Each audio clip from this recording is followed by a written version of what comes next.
Nenek, sesuai dengan peradatan dunia persilatan, harap kau terangkan siapa nama atau gelarmu, seru Wiro.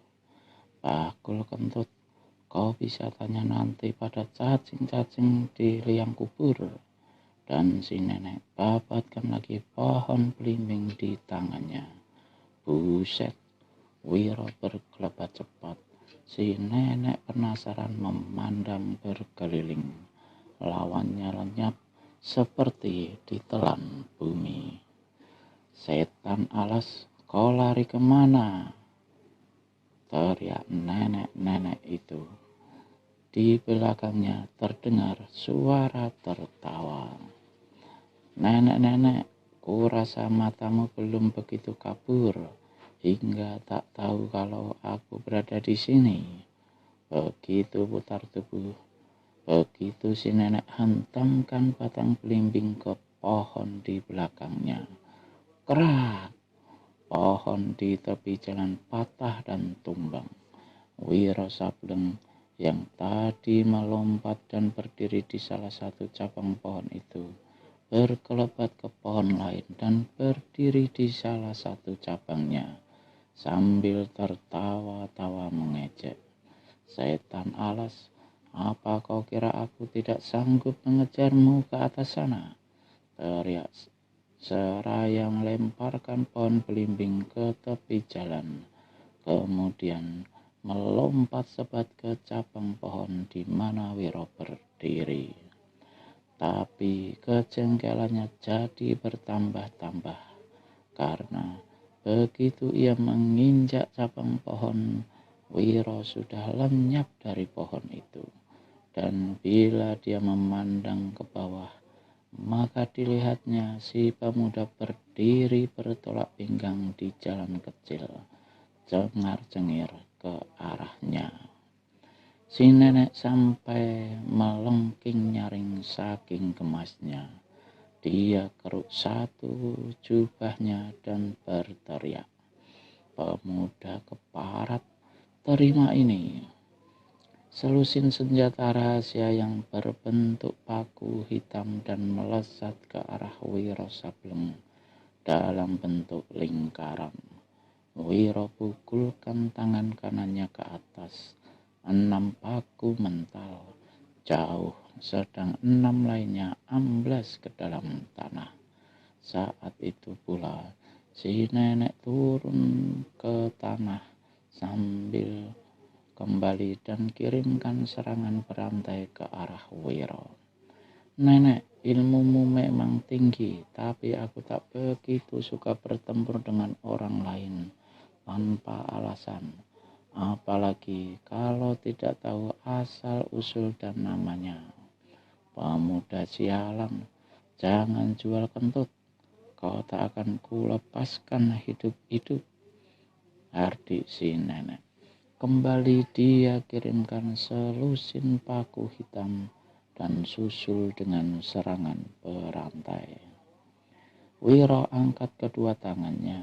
Saat itu pertempuran sudah berjalan 30 jurus lebih. Wiro kini tak mau main-main lagi. Begitu kedua tangannya dipukulkan ke depan, maka menderulah pukulan benteng topan melanda samudra. Gelombang angin yang laksana topan membuat selusin paku hitam itu mental, tapi juga membuat si nenek berguling di tanah sampai 6 tombak. Belum lagi sempat bangun, Wiro memburu tak kasih ampun. 2 tangannya melesat ke pangkal leher si nenek, siap untuk menotok. Tapi lebih cepat dari itu, si nenek keluarkan sebuah benda berbentuk bola berwarna hitam. Bola hitam ini dilemparkan ke arah Wiro. Satu letusan terdengar. Dalam kejap itu pula, asap hitam tebal menggebu menutupi pemandangan. Wiro Sableng tak dapat melihat apa-apa dan cepat-cepat melompat ke samping. Tapi dia masih juga terkurung oleh asap hitam yang gelap itu. Dia melompat sekali lagi, 2 kali lagi, dan barulah bisa keluar dari kurungan asap hitam yang membutakan pemandangannya. Beberapa saat kemudian, ketika asap hitam itu sirna dengan perlahan, maka si nenek sudah lenyap dari tempat itu. Dan betapa terkejutnya Wiro, karena di seberangnya kini berdiri 3 manusia lain. Ketiga manusia itu bukan lain si telinga arit, sepasang arit hitam, dan 10 jari kematian. Ketiganya memandang dengan mata ganas, menyorot, dan membayangkan maut. Ini dia bangsatnya, si telinga arit sakti buka suara. Apa yang dikerjakannya di sini? Bermain-main asap. 10 jari kematian menimpali. Wiro masih diam dan menyapu tampang ketiga orang itu dengan pandangan seenaknya. Pendekar 212, pelengking si telinga arit sakti. Ketahuilah, hari ini adalah hari kematianmu. Wiro Sableng tersenyum, lalu keluarkan suara tertawa bergelak. Telinga arit sakti, kata Wiro pula, bacotmu besar amat, mentang-mentang berada sama gurumu. Kalau tahu aku gurunya, mengapa tidak lekas berlutut dan bunuh diri? Sentak sepasang arit hitam. Wiro tertawa lagi gelak-gelak. Orang gila pun disuruh bunuh diri tidak bakal mau. Dan kau lebih dari gila, damprat sepasang arit hitam. 10 jari kematian lambaikan tangannya dan berkata, kau tak usah bicara panjang lebar kawan-kawan. Mari kita berebut cepat memisahkan kepala dan badannya. Hahaha. Wiro rangkapkan tangan di muka dada. Kalau tak salah penglihatanku, bukankah kau yang berjuluk 10 jari kematian? Gurunya si pendekar terkutuk pemetik bunga yang mampus tempo hari di tanganku. Pemandanganmu memang tajam, pemuda gendeng. Muridku mati di tanganmu. Hari ini aku datang meminta jiwamu. Wiro geleng-gelengkan kepala.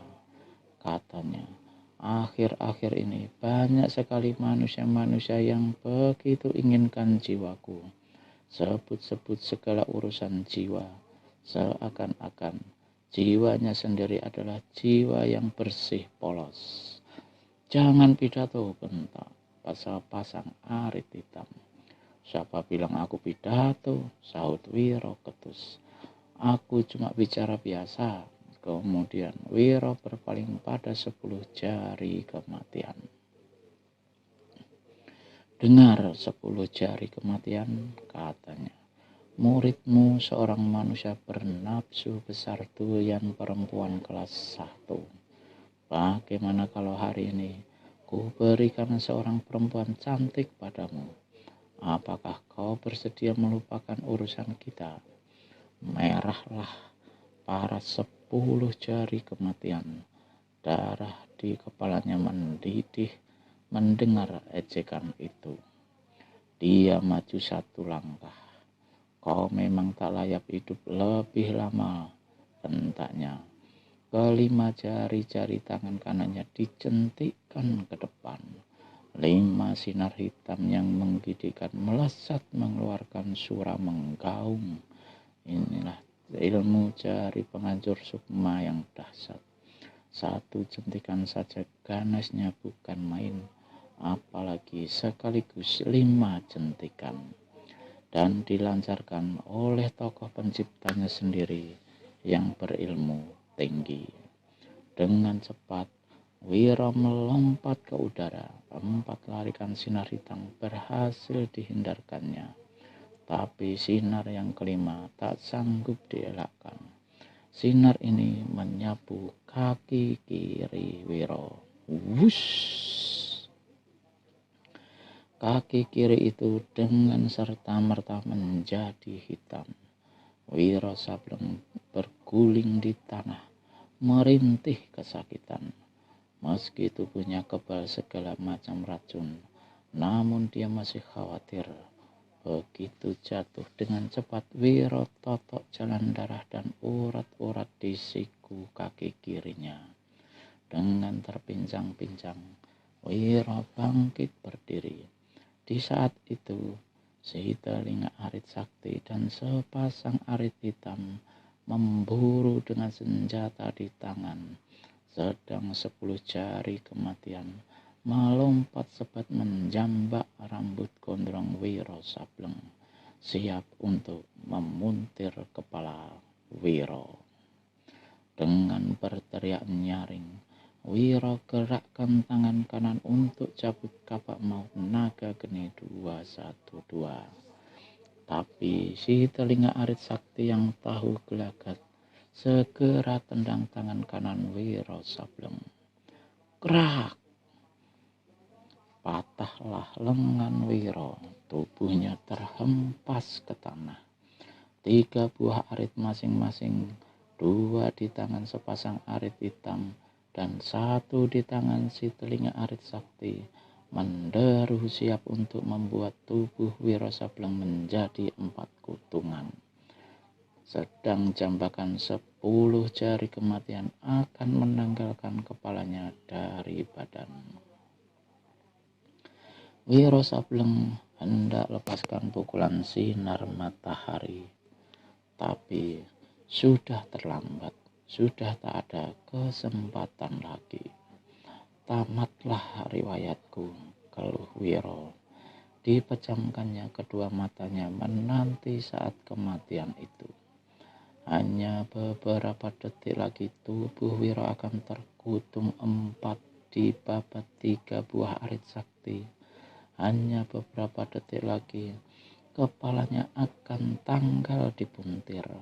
Maka terdengarlah teriak lantang menggeledek. Setiap nyawa manusia di Pulau Madura ini adalah milik Dewi Siluman. Kalian tak berhak merampas jiwa pemuda itu, kecuali kalau mau ikut-ikutan mampus. Kita ikuti sinar Riti. Sehabis melempar bola yang meletuskan asap hitam dan tebal itu, si nenek keriput cepat berguling dan lari meninggalkan jalan kecil. Dimasukinya rimba belantara, kemudian menyeruak di antara semak belukar lebat. Dari luar semak belukar ini tiada beda dengan semak-semak yang lebat di sekitar tempat itu. Tapi siapanya kalau begitu semak belukar diseruak, maka muncullah sebuah lubang besar setinggi manusia. Si nenek menyelusup memasuki lubang itu dan terus berlari. Meski penerangan dalam lubang itu tidak begitu terang, namun karena sudah terlalu sering melewatinya, si nenek sudah sangat hafal liku-likunya. Maka dia lari dengan cepat tanpa kurangi kecepatannya. Dalam waktu yang singkat dia sudah sampai di ujung lubang yang merupakan terowongan bawah tanah itu. Dia muncul di satu lamping bukit. Dari sini lari cepat ke bawah, masuk lagi ke sebuah terowongan rahasia, dan akhirnya sampai di satu terowongan batu bualam. Sebelum memasuki sebuah ruangan besar, si nenek gerakkan kedua tangannya ke depan. Sehelai selaput topeng tipis ditanggalkannya dari parasnya. Kini kelihatanlah wajahnya yang asli, dan nyatanya dia adalah seorang gadis jelita berkulit hitam manis, berhidung mancung, dan berbibir tipis mungil. Gadis ini kemudian tanggalkan jubah putihnya. Di balik jubah putih, si gadis kulit hitam manis ini ternyata mengenakan pakaian ringkas biru. Gadis ini kemudian berlari ke tengah ruangan besar. Salah satu tumitnya menekan ubin yang bergambar bunga merah. Maka pada saat itu menggemalah suara bertanya dalam ruangan itu. Entah dari mana datangnya. Siapa yang mau masuk? Aku Nariti, hendak menghadap Dewi, menjawab si gadis hitam manis. Silahkan masuk. Sebuah pintu besar yang tadinya hanya merupakan sebuah dinding ruangan belaka terbuka. Nariti cepat memasuki pintu itu. Ruangan di mana dia berada adalah ruangan yang jauh lebih besar dari yang pertama tadi. Seluruh lantai ditutupi permadani. Di samping kanan terdapat sebuah taman.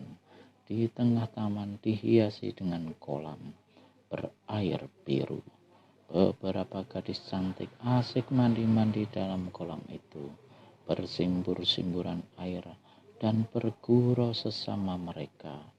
Beberapa lainnya duduk di tepi kolam memperhatikan semuanya, mengenakan pakaian ringkas biru. Hai, itu si Nariti, dari mana? Baru kelihatan, seorang gadis baju biru. Nariti, dari mana kau? Berseru yang lain. Nariti hanya melambaikan tangan, lalu cepat-cepat menaiki sebuah tangga yang juga beralaskan permadani. Di bagian atas terdapat 3 buah pintu yang dijaga oleh 3 orang gadis berpakaian biru. Kemani, aku mau bertemu dengan Dewi, berkata Nariti pada salah seorang gadis-gadis itu. Ada keperluan apa? Tak usah tanya, katakan di mana Dewi saat ini. Cepat, ini penting sekali. Melihat keseriusan pada wajah Nariti, maka Kemani segera menjawab. Dewi berada di anjungan ketiga. Mendengar itu, maka Nariti segera memasuki pintu di samping kanannya. Pintu ini membawanya ke sebuah lorong yang kemudian menghubunginya dengan sebuah pintu biru yang tertutup. Di belakang pintu itu didengarnya suara petikan-petikan kecapi yang merdu. Nariti mengetuk daun pintu 3 kali berturut-turut, lalu 2 kali lagi. Suara kecapi di ruangan dalam berhenti. Siapa? Terdengar suara perempuan bertanya dari dalam. Suaranya halus, tapi penuh wibawa dan ketegasan. Dewi, aku Nariti membawa laporan penting untukmu. Masuklah. Nariti mendorong pintu, lalu masuk dengan cepat. Kamar yang dimasukinya selain bagus, juga sangat luas. Lantai tertutup permadani biru yang tebal dan lembut. Tubuh serasa diawang-awang kalau menginjak kelembutan permadani itu. Di tengah ruangan terletak sebuah tempat tidur besar berspray sutra putih. Di atas tempat tidur ini berbaringlah bermalas-malasan seorang perempuan muda. Umurnya paling tua 23 tahun. Dia berpakaian sutra biru yang bagus dan menjela ke permadani. Parasnya cantik sekali, tapi di balik kecantikan yang mengagumkan itu, nyata kelihatan bayangan kekejaman. Matanya yang berkilat menyoroti Nariti dengan teliti. Kemudian dia berpaling pada gadis 17 tahun yang duduk di permadani, yang tadi memainkan kecapi menghiburnya. Gadis ini juga berparas jelita dan berkulit kuning langsat. Perempuan di atas permadani yang bukan lain dari Dewi Siluman adanya, anggukkan kepala. Maka gadis pemain kecapi yang mengerti isyarat ini segera mengambil kecapinya dari pangkuan dan meninggalkan tempat itu lewat sebuah pintu di samping kanan. Katakan, berita apa yang kau bawa, Nariti? Ujar Dewi Siluman. Nariti menjura 3 kali baru menjawab. Ada beberapa pendatang baru di pulau kita ini, Dewi. Semuanya dari Pulau Jawa. Dewi Siluman menggumam dan petik serenceng buah anggur, lalu memasukkan buah itu satu demi satu ke dalam mulutnya. Teruskan keteranganmu. Yang pertama ialah 10 jari kematian. Itu aku sudah tahu. 10 jari kematian sobat lama yang sengaja ku undang kemari. Siapa yang lain-lainnya? Yang lain-lain ialah 2 orang nenek-nenek, yaitu sepasang arit hitam dan muridnya si telinga arit sakti. Perlu apa mereka, guru itu, berada di pulau ini? Dewi Siluman memandang lewat jendela dari mana dia dapat melihat sebagian dari taman dan kolam yang tadi dilewati Nariti. Lalu tanyanya sambil mengunyah anggur dalam mulutnya.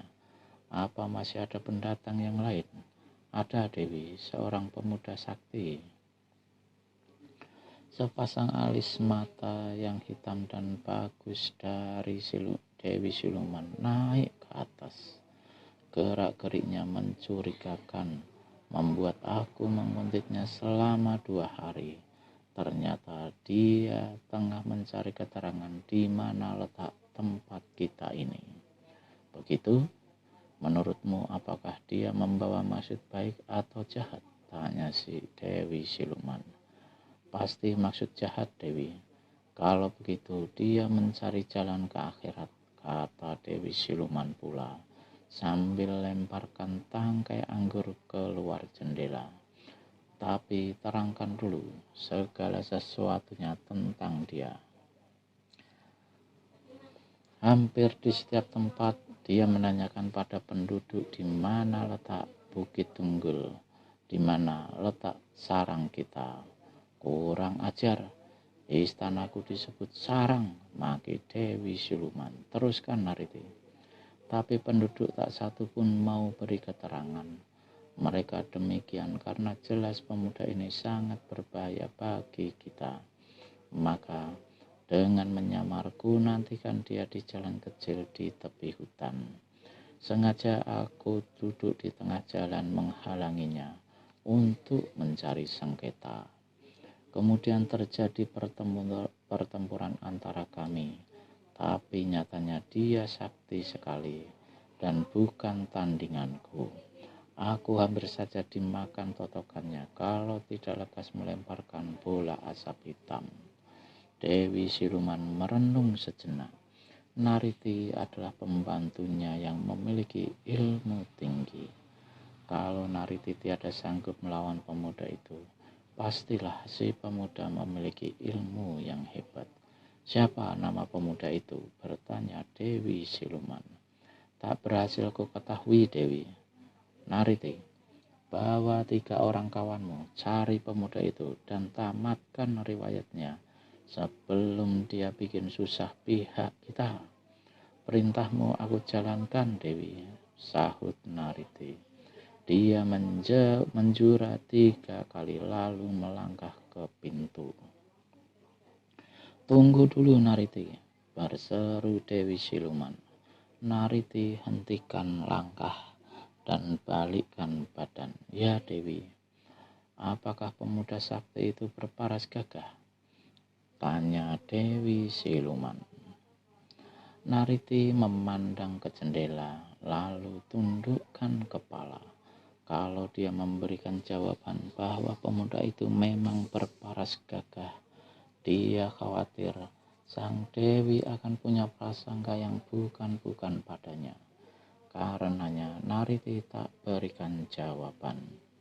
Dewi Siluman tertawa merdu, laksana taburan mutiara yang jatuh berderai di atas lantai pualam. Dari kebisuan anak buahnya itu, dia segera maklum bahwa si pemuda yang mendatangi Pulau Madura adalah seorang berparas cakap. Kalau begitu, tangkap saja dia hidup-hidup, Nariti, kata Dewi Siluman pula. Jika parasnya betul-betul gagah, dia akan menjadi budakku. Tapi kalau tampangnya buruk, dia akan mati percuma. Nariti mengangguk. Dia menjura lagi 3 kali, lalu tinggalkan kamar itu. Dewi Siluman memandang keluar jendela, memperhatikan anak buahnya bersimbur-simburan air di tengah kolam. Di sudut bibirnya mengelumit sekuntum senyum aneh. Gadis jelita ini kemudian bertepuk 3 kali. Inani, gadis yang tadi memainkan kecapi, menghibur Dewi Siluman masuk kembali ke dalam kamar itu. Mainkan satu lagu yang bagus untukku, Inani. Lagu bagus tentang apa, Dewi? Tanya Inani. Apakah tentang lautan yang indah di waktu matahari terbenam, atau tentang bunga-bunga yang tengah mekar, atau tentang kebahagiaan hidup di surga loka, atau pula tentang pemandangan gunung yang tinggi hijau, atau tentang binatang-binatang yang bagus lucu? Dewi Siluman gelengkan kepala. Bukan tentang laut atau bunga atau binatang, Inani. Bukan tentang semua yang kau sebutkan itu, tapi tentang cinta, kata Dewi Siluman pula. Terkejutlah Inani mendengar jawaban dewinya itu. Selama ini sang Dewi sangat membenci segala sesuatu yang berbau cinta kasih. Dewi Siluman selalu marah dan mendamprat bila dia memainkan lagu-lagu cinta.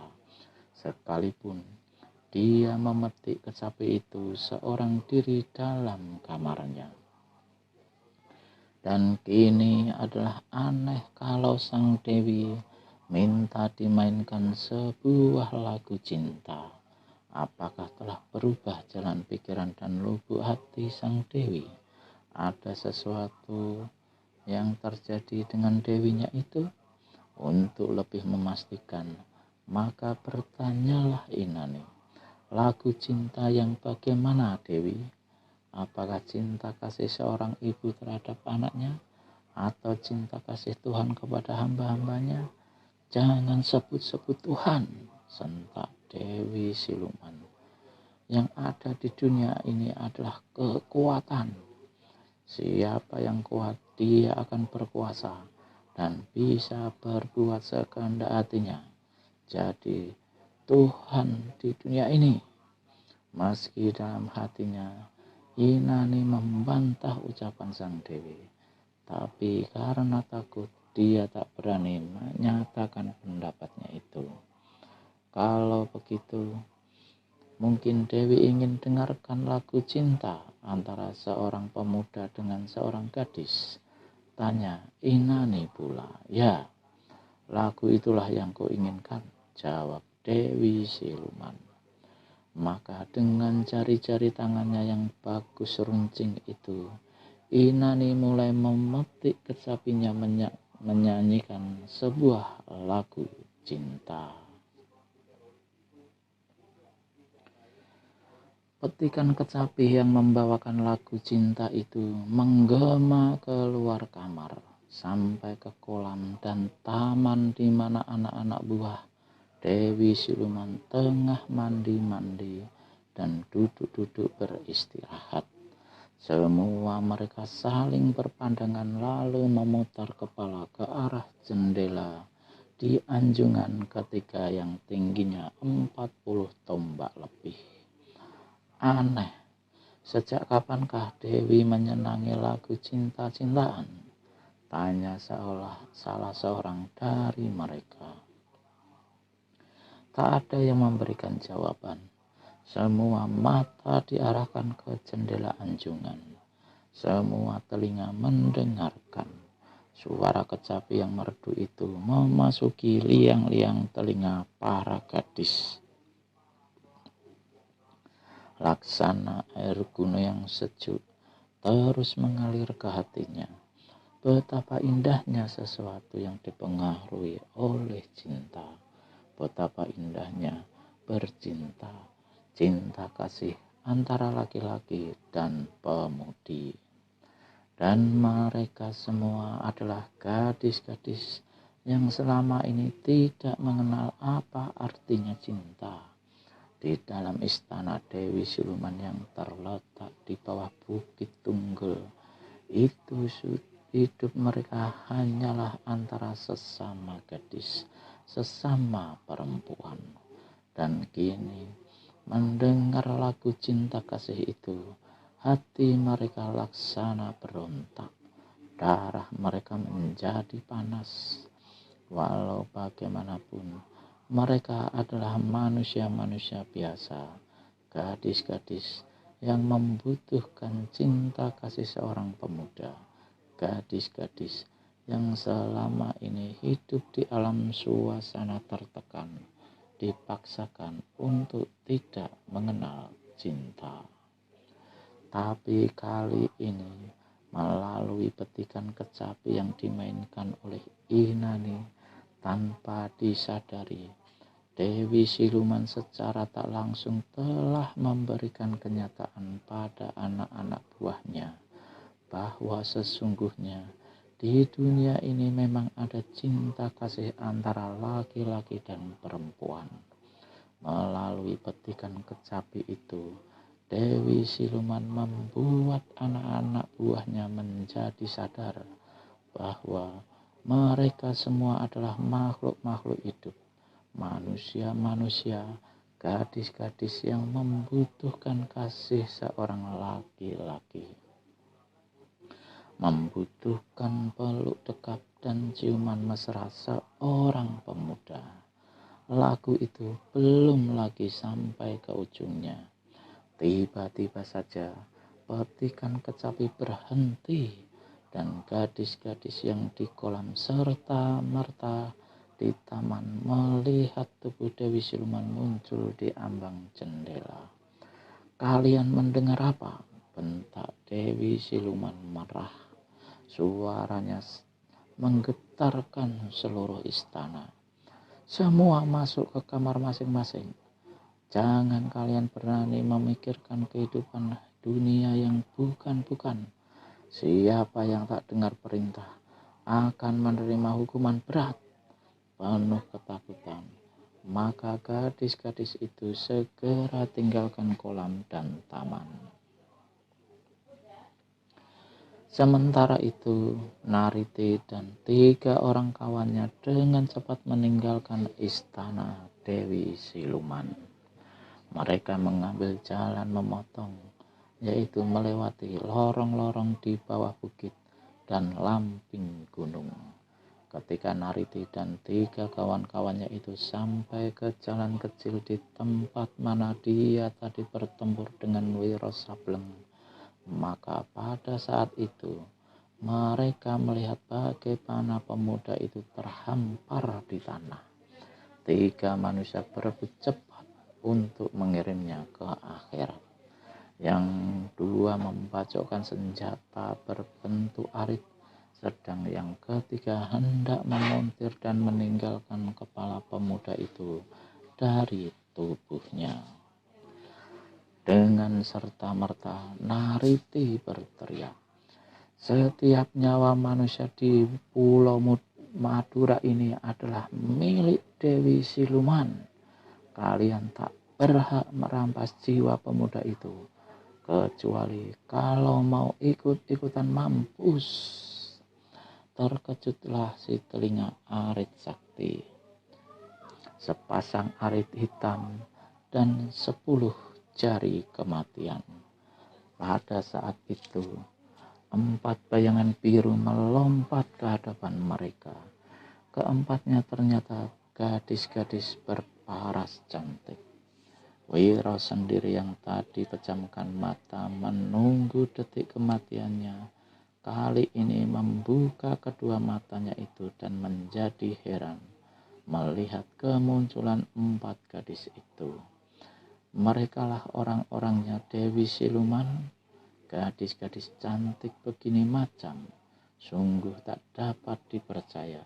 Gadis-gadis begitu jelita, bisa membuat kejahatan main bunuh di mana-mana, membunuh manusia-manusia tak berdosa, termasuk anak-anak dan orang-orang tua tak berdaya. 10 jari kematian lepaskan kepala Wiro yang barusan hendak dipuntirnya itu. Sepasang arit hitam dan si telinga arit sakti batalkan bacokan arit mereka. Dengan kertakan rahang penuh geram, 10 jari kematian membentak. Gadis-gadis baju biru, kalian siapa yang berani lancang ikut campur urusan orang lain? Nariti mendengus. Orang tua jelek, jangan jual omong di hadapanku. Serahkan pemuda rambut gondrong itu, dan kalian bertiga ikut kami. 10 jari kematian tertawa dingin.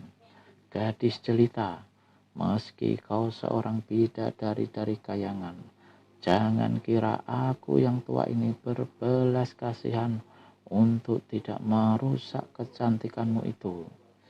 Jangan banyak bacot, bentak Nariti. Marahlah 10 jari kematian. Tangan kanannya diangkat ke atas. Kau mau keluarkan ilmu jari penghancur sukma? Silahkan teruskan, mengejek Nariti. Terkejutlah 10 jari kematian melihat si gadis mengetahui ilmu kesaktian yang hendak dilepaskannya. Gadis, sebaiknya lekas beritahu siapa kalian. Kalau tidak, kau berempat akan mampus percuma. Keempat gadis itu tertawa bergelak. Nariti buka mulut. Dasar orang tua pikun, masih tak tahu siapa kami.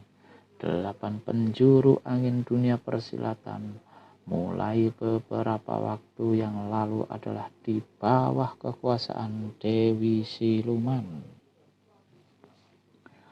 Oh, jadi kalian adalah orang-orangnya Dewi Siluman? Tanya sepasang arit hitam. Sudah tahu kenapa berlagak pikun? Sentak salah seorang kawan Nariti. 10 jari kematian batuk-batuk. Untung kalian lekas beritahu siapa kalian, katanya. Kalau tidak, hampir saja aku salah turun tangan. Nariti sunggingkan senyum mengejek.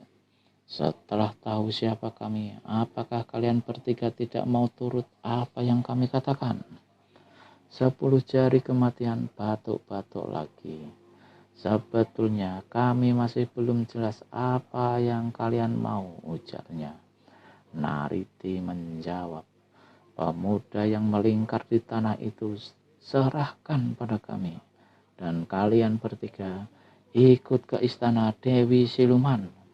10 jari kematian menghela nafas panjang. Tak mungkin, katanya. Bakul kentut, apa yang tidak mungkin, bentak Nariti. Mendengar makian bakul kentut itu, Wiro Sableng terkejut. Dia ingat akan pertempurannya dengan si nenek muka keriput sebelumnya. Si nenek telah Apakah si nenek bukannya gadis jelita ini, pikir Wiro. Sementara itu, dia menunggu kesempatan yang sebaik-baiknya untuk melakukan sesuatu yang dirasakannya paling baik. Tak mungkin mengulang 10 jari kematian. Pemuda bangsat ini punya hutang jiwa terhadapku. Dia telah membunuh muridku. Di samping itu, menimpali si telinga Arit Sakti. Antara aku dan dia terdapat dendam kesumat yang belum terselesaikan. Peduli dengan hutang nyawa, persetan dengan segala macam dendam kesumat. Apakah di Pulau Madura ini ada bangsa Kuaci yang berani menantang perintah Dewi Siluman dari istana Bukit Tunggul? Marahlah sepasang arit hitam karena dirinya dicap bangsa Kuaci. Dia mendengus dan buka suara. Kau terlalu pongah mengumbar mulut seenaknya, mencap aku dan 2 kawanku manusia-manusia bangsa Kuaci. Kau kira dunia persilatan ini kau dan dewimu itukah yang menguasainya? Apa kau yang masih pitit hijau ini masih belum pernah mendengar nama gelarku? Sepasang arit hitam belum pernah tahu gelar muridku, si telinga Arit Sakti. Apa juga memandang rendah pada 10 jari kematian yang merupakan tokoh ternama dari rimba persilatan? Nariti tertawa panjang. Gelar kalian memang hebat-hebat, menyeramkan. Tapi bagi kami orang-orangnya Dewi Siluman, itu bukan apa-apa. Katakan saja, apa kau bertiga bersedia ikut atau mati di tempat ini sekarang juga? Sepasang arit hitam renggangkan kedua kaki. Matanya yang cuma satu menyorot marah. Namun dengan ilmu menyusupkan suara, 10 jari kematian segera memberi kisikan. Jangan teruskan niatmu, sepasang arit hitam. Gadis-gadis ini rata-rata berkepandaian tinggi. Meskipun kau sanggup kalahkan mereka, tapi kita tak bakal bisa keluar dari pulau ini dengan selamat.